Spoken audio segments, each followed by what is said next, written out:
C'est depuis 1975 que la France avait commencé la coopération militaire avec le Rwanda. En 1975, la France soutenait Habyarimana et avait aidé Habyarimana à se défaire de la rébellion du FPR. Alors le FPR, c'était les extrémistes Tutsis qui combattaient le pouvoir d'Habyarimana, Hutu qui était au pouvoir, qui représente 80% de la population rwandaise. Alors les minoritaires Tutsis voulaient aussi, eux aussi, avoir le pouvoir. C'est ainsi qu'ils étaient en train de faire des incursions, des rébellions au sein du Rwanda. Et alors, la France était venue au secours d'Habyarimana pour aider Habyarimana. Cette coopération militaire entre la France et le Rwanda avait continué pendant plusieurs années, jusqu'en 1994, le 6 avril 1994, où Habyarimana a été tué avec le président burundais, notamment par les rebelles du FPR. Maintenant, après la mort de ces deux présidents, ça en est suivi un massacre. Vous voyez, Habyarimana a été tué le 6 avril, je crois. Le 6 avril. Et le lendemain, le massacre est arrivé. On a tué les gens au bout de 3 mois, entre avril, donc après la mort de Habyarimana, jusqu'au mois de juin.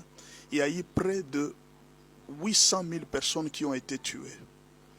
Après la mort de tous ces gens-là, le Rwanda est monté au créneau pour accuser la France, disant que c'est la France qui a été à la base. Parce que pendant ce temps-là, la France était en coopération militaire avec Habyarimana, avec le Rwanda bien sûr. Mais c'est ainsi que Kagame a accusé la France d'être commanditaire ou même complice du massacre, du génocide qui avait été fait. La France était dans tous ses États. Et pendant ce temps, c'est le président Mitterrand qui était cité.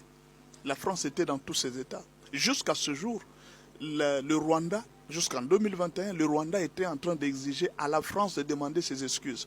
Vous allez voir qu'à un certain moment, il n'y avait pas de bonnes relations entre la France et le Rwanda. Kagame avait tendance de couper la relation. Maintenant, qu'est-ce qui s'est passé qui est revirement que directement la France a changé? Déjà en 2021, au Kuibuka 25, donc 25e anniversaire du génocide rwandais, en 2021, Macron devrait venir se présenter et venir présenter les excuses de la France. Mais Macron avait renoncé, il avait dit qu'il ne va pas aller. Il n'était pas venu, il était invité mais il n'était pas venu. Parce qu'il avait refusé de présenter les excuses de la France. La France, jusqu'à ce jour, n'a jamais présenté ses excuses. Donc, et pourtant, il y a des historiens, des scientifiques français qui sont aujourd'hui en train de trouver des preuves de l'implication du Rwanda dans les génocides rwandais. Ce qui veut dire que la France, si elle est responsable de ces génocides, d'une manière ou d'une autre, doit contribuer à aider le Rwanda à se relever. Moralement, c'est une dette morale. C'est un peu comme les Américains. Avec la bombe atomique au Japon, les Américains ont eu une certaine dette morale qu'ils continuent à payer jusqu'à ce jour au Japon à cause de la bombe lancée sur Nagasaki et Hiroshima. Maintenant, si la France est complice du génocide rwandais, c'est que la France aussi doit contribuer à aider le Rwanda à se relever. De l'autre côté, au Burundi, il y a encore un autre conflit, parce que beaucoup de gens ne savent pas. Les Burundais aussi avaient été massacrés par les Tutsis. Il y a eu 300 000 Hutus burundais qui ont été tués par les Tutsis. Donc, ce n'est pas seulement l'histoire que ce sont les Tutsis qui ont été tués dans la région, non.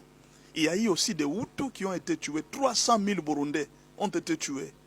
Et jusqu'à ce jour, il y a toujours cette tension-là qui est dans les Grands Lacs entre les Tutsis et les Hutus, qui sont des armes. Et même aujourd'hui au Rwanda, il n'y a rien qui dit que demain, les Tutsis ne vont pas, les Hutus ne vont pas se relever pour se venger contre les 30 années de Kagame. Kagame a beaucoup travaillé, il a aidé quand même son pays à se relever. Mais le problème c'est quoi? A-t-il été juste correct vis-à-vis des Tutsis et vis-à-vis des Hutus? Il y a beaucoup de Hutus qui ont été en quelque sorte rejetés, massacrés, tués par le régime de Kagame. Mais alors, le jour où les Hutus vont chercher à avoir le pouvoir, le jour où par exemple au Rwanda on va accepter la démocratie, est-ce que les Tutsis pourront-ils toujours avoir le pouvoir? Parce qu'ils sont minoritaires. C'est un problème très sérieux, ce qui fait que les Tutsis sont obligés de prendre les armes parce qu'ils sont minoritaires et de prendre le pouvoir par les armes. Il ne faut pas accepter que les Tutsis... Alors, c'est ce qui va faire que cette guerre est loin de se terminer dans les Grands Lacs entre les Tutsis au Burundi. Mais alors, vous allez vous poser la question, mais pourquoi alors Kagame tenait à tout prix à mettre un Tutsi au Burundi et à mettre un Tutsi en RDC, ce qu'on a appelé l'Empire Ima-Tutsi? Mais c'est justement parce que ils savent ce qui s'est passé. Imaginez qu'au Burundi, il y a eu combien? 300 000 morts. La dette que les Tutsis ont fait au Burundi. Donc, d'une manière ou d'une autre, le Burundi a tendance à se venger. Aujourd'hui, c'est en RDC. On parle de 15 millions de morts. D'une manière ou d'une autre, la RDC peut se venger contre les Tutsis. Enfin, ce sont ces conflits-là qui existent dans des grands lacs, si vous ne le savez pas. Maintenant, revenons à notre sujet. La France n'a-t-il pas piégé le Rwanda? Le Rwanda a pointé du doigt la France pour dire que non, c'est la France qui est complice, c'est la France qui est complice. Peut-être pour se laver, c'est juste une analyse que j'ai faite. Peut-être que pour se laver, la France a donné des avantages à Kagame. Connaissant ce que sont les Tutsis, ils ont étudié leur psychologie, ce sont des tueurs. Alors on leur a donné des missions pour massacrer, pour tuer. Et ils ont laissé Kagame commettre des erreurs, des massacres. Vous vous imaginez, Kagame était en train de tuer en RDC, on l'a laissé faire. Pendant 30 années, ils savent, ne croyez pas que pendant que les gens mouraient en RDC, ils savent que Kagame était en train de tuer en RDC, mais ils se sont tués. Pourquoi ils n'ont pas parlé? Est-ce que ce n'était pas un piège pour dire à Kagame, toi tu pointes les Occidentaux, maintenant toi aussi tu es entré dans les pièges parce que toi aussi tu es génocidaire. Tu nous as présenté tes dossiers pour dire que nous, les Français, nous avons contribué à la mort de Tutsis. Maintenant toi aussi tu viens de tuer en RDC plus de 15 millions d'habitants. Est-ce que ce n'était pas un piège, ou bien un piège qui vient de se refermer sur Kagame, que la France a tendu au Rwanda, en lui donnant beaucoup d'avantages? Imaginez que c'est le Rwanda qui a été gardien au Mozambique. Hein. Au Mozambique aussi, les Rwandais ont encore beaucoup tué. Il y a eu beaucoup de problèmes au Mozambique où les Rwandais ne se trouvaient que dans une position où ils doivent tuer les gens. C'est comme si la France a formé des soldats rwandais pour tuer les gens. Et Kagame, la communauté internationale a laissé faire. La France a laissé faire. Moi, je me pose la question. La France, le silence de la France au massacre que Kagame faisait en RDC, n'est-ce pas un piège qu'on avait tendu à Kagame pour qu'il ferme la bouche complètement contre le Rwanda? Peut-être demain, la France pourra faire sortir un dossier pour dire que non, le Rwanda doit payer aussi les massacres en RDC. Et là, on sera quitte. Vous comprenez? Peut-être que les Français demain vont utiliser les massacres du Congo pour se laver l'image. C'est-à-dire on permet à ce que les gens meurent pour juste qu'eux-mêmes commencent à se laver des images. Vous comprenez un peu? Je ne sais pas si c'était le piège qu'on avait tendu à Kagame. Comme toi tu dis que la France a été complice, toi aussi aujourd'hui tu es devenu complice. C'est-à-dire, moi je volais, je tuais, je te pousse toi aussi à voler, à tuer, de sorte que moi et toi nous devenons les mêmes.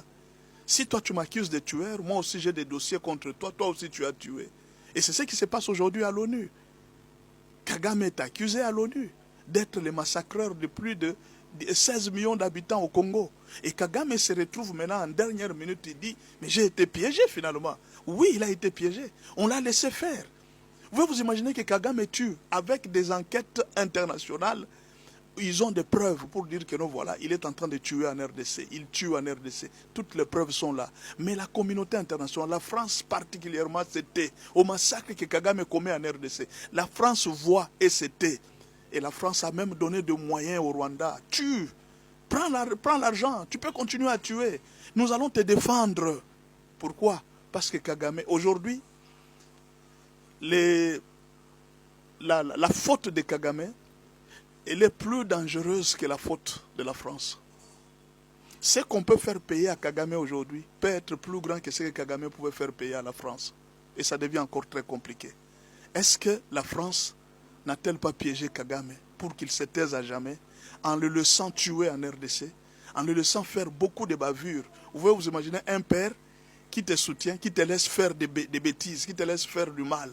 Mais il ne te condamne pas, il te laisse. Non, tue seulement. Je suis là, je vais te défendre.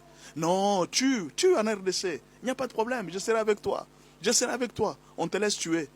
Et lui, là, il pensait que c'était la gloire, c'était la gloire. Mais là, la France vient d'avoir raison sur lui. en lui disant que tu nous pointes du doigt, nous aussi nous te pointons du doigt. Tu viens de tuer en RDC.